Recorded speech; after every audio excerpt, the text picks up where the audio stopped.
சிம்பிளாக ஒரு சிக்கன் செஞ்சு சாப்பிடலாமா? அதுக்கு வந்து 1 கிலோ சிக்கன் மஞ்சள் போட்டு கழுவி வச்சுருக்கேன். கடாய் வச்சுக்கிடுங்க. 1 ஸ்பூன் தேங்காய் எண்ணெய் ஊற்றியாச்சு. இதில் சோம்பு போட்டுக்கிடுங்க. சோம்பு பொரிஞ்சிருச்சு. கருவேப்பிலை போட்டுக்கிடுங்க.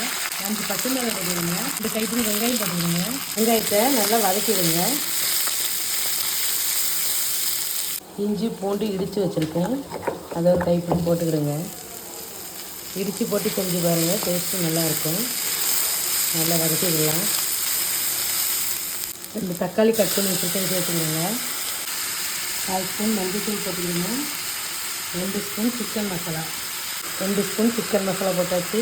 1 ஸ்பூன் மல்லித்தூள், மிளகாத்தூள் 1 ஸ்பூன் போட்டுக்கிடுங்க. போட்டு நல்லா வதக்கி விடுங்க. எண்ணெயில் மசாலா நல்லா வதங்கிடுச்சு.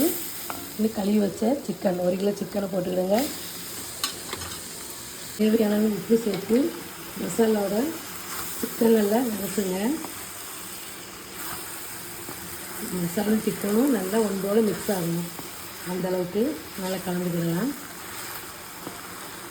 கலந்துட்டு ஒரு சின்ன டம்ளரில் தண்ணி ஊற்றி 10 நிமிஷம் வேக வச்சிடலாம். சிக்கன் 10 நிமிஷம் வேக வச்சிருந்தோம், வெந்துருச்சு பாருங்கள். இறக்கும்போது 1/2 ஸ்பூன் பெப்பர் தூள், 1/2 ஸ்பூன் சீரகத்தூள் போட்டு கலந்துக்கிடுங்க. கொஞ்சம் மல்லி இலை போட்டு கலந்து எடுத்துக்கலாம்.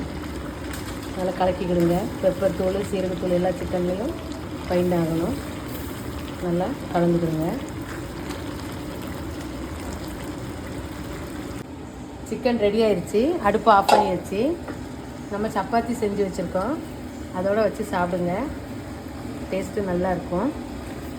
சிம்பிளான சிக்கன் கிரேவி சப்பாத்தியோட தொட்டு சாப்பிடுங்க. ரொம்ப டேஸ்ட்டு சூப்பர்.